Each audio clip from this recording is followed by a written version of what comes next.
सिंदखेड राजा मतदारसंघातून निवडून आलेले मनोज कायंदे आपल्यासोबत आहेत। कायंदे सर, तुम्ही नुकतीच दादांची भेट घेतलेली आहे।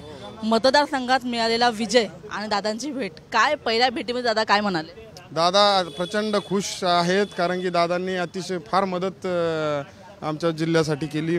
जिल्हा बँकेसाठी 350 कोटी रुपये तात्काळ आमची जिल्हा बँक म्हणजे बरखास्त झाली होती, सगळी तळागाळाला गेली होती, परंतु तिला फार 350 कोटी रुपये देऊन फार एक जीवनदान बँकेला मिळालं। आणि एवढं करूनही जर सोबत राहिले नाही, त्यामुळे दादा प्रचंड नाराज होते आणि दादाला एक चांगली शाबासकी मला दादांनी दिली। तुमच्या मतदारसंघाबद्दल जर बोलायचं झालं तर तब्बल 5 वेळा जो माणूस आमदार म्हणून राहिलेला आहे त्या व्यक्तीच्या विरोधात तुम्ही ही निवडणुकीला उतरलेला होतात। काय निवडणूक म्हणजे काय घडलं की 5 वेळा आमदार राहिलेल्या व्यक्तीला तुम्ही हरवू शकलात? नाही, खरं तर मतदारसंघामध्ये गेल्या 25 वर्षापासून सातत्याने एक हाती सत्ता असतानाही कसलाही प्रकारचा विकास त्या ठिकाणी करू शकले नाही।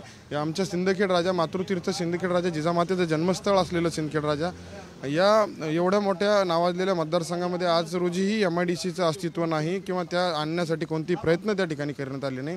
सिंचनाची कोणती व्यवस्था नाही, उद्योगधंदे तर नाहीच।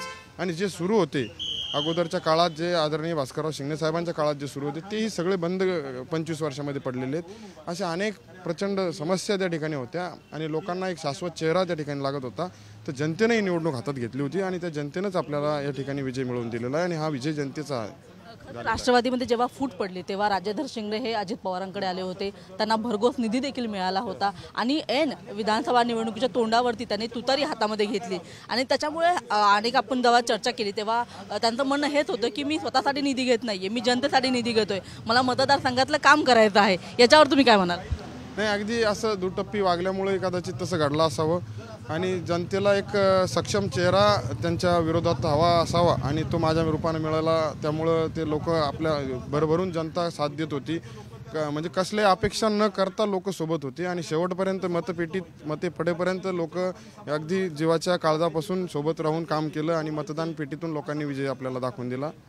पण या निवडणुकीमध्ये जसं एक म्हटलं गेलं की ही निवडणूक जी आहे ती धनशक्तीच्या जोरावरती केली गेली, आपल्या मतदारसंघाबद्दल देखील अशीच चर्चा झाल्याचं पाहायला मिळालं होतं, काय सांगाल त्याच्याबद्दल? नाही, अगदी ही जनशक्ती विरुद्ध धनशक्तीचीच लढाई झाली। प्रस्थापित जे होते गेले 25 वर्षापासून ते सत्तेत आहेत, 25 वर्षापासून आमदार मंत्री त्या ठिकाणी राहिलेत, दुसरे प्रतिस्पर्धी तेही आमदार त्या ठिकाणी राहून गेलेत आणि हे प्रचंड त्यांच्याकडे शक्ती, सगळ्याच पद्धतीची शक्ती त्यांच्याकडे होती आणि वरतूनही त्यांना शक्ती मिळाली असेल त्याच्याबद्दल काही शंका नाही। परंतु आम्ही ग्रास रूटवरचे डाऊन टू अर्थ राहणारे लोक जनतेत असल्यामुळं लोकांनी ही निवडणूक हातात घेतली। लोकांनी आपल्याकडून 1 रुपयाची त्या ठिकाणी अपेक्षा केली नाही आणि सरळ मतपेटीतून त्या ठिकाणी दाखवून दिलं की जनशक्ती विरुद्ध धनशक्ती, तर ते जनशक्ती जिंकलेली त्या ठिकाणी आहे। जेव्हा तुम्ही निवडणुकीला उभे राहिला त्याच्यानंतर खरं तर सोशल मीडियावरती असेल किंवा विविध मेसेज व्हायरल करणं असेल, या सगळ्या गोष्टी घडत होत्या, तुम्हाला त्याचा फटका बसला? नाही, जनता सोबत असल्यामुळं मला त्याची कधीच भीती वाटली नाही, कारण की अफवा पसरवणं, कारण की पायाखालची वारू त्यांच्या सडकली होती। जेव्हा मी माझा AB फॉर्म भरून अर्ज भरला तेव्हा लगेच त्या दोन्ही माझे प्रतिस्पर्धी उमेदवार जे शिंगणे साहेब होते त्यांना अडचणी झाल्या होत्या। त्यांना आता कळून चुकलं होतं की आता आपल्याला फार अडचण होणार आणि आपली जीत त्या ठिकाणी होणार नाही। त्यामुळं अनेक अफवा ते शेवटपर्यंत पसरत राहिले, परंतु जनतेने ते सगळ्या हाणून पाडल्या। एक शेवटचा प्रश्न की आता निकाल तर लागलेला आहे, महायुतीला बहुमत देखील मिळालेलं आहे, मुख्यमंत्री कोण होणार याच्याबद्दल चर्चा रंगत आहेत। दादांनी तुमच्यावरती विश्वास दाखवलेला आहे, कार्यकर्ता म्हणून, पक्षाचा नवीन आमदार म्हणून काय वाटतं, काय भावना? नक्कीच आम्हाला तर दादाच मुख्यमंत्री झालेले आवडेल, परंतु महायुतीचे सर्व ज्येष्ठ मंडळी बसून ठरवल्यानंतर जो निर्णय होईल तो आम्हाला सर्वांना मान्य राहील आणि माझे नेते आता दादाच त्या ठिकाणी राहणार आहे। आपण पाहतो आहोत की या विधानसभा निवडणुकीमध्ये खरं तर धनशक्तीच्या विरोधात खरं तर ही संपूर्ण निवडणूक झालेली होती आणि त्याच्यामुळे जनतेने त्यांना कौल दिलेला आहे आणि निकाल आता स्पष्ट आहे। अशा पद्धतीची खरं तर जी भूमिका आहे, जे मत आहे ते आपल्यासमोर या ठिकाणी कायंदे यांनी व्यक्त केल्याचं पाहायला मिळत आहे। कॅमेरामन रोहित शिगवणसह मी रुपाली बडवे, साम TV मुंबई।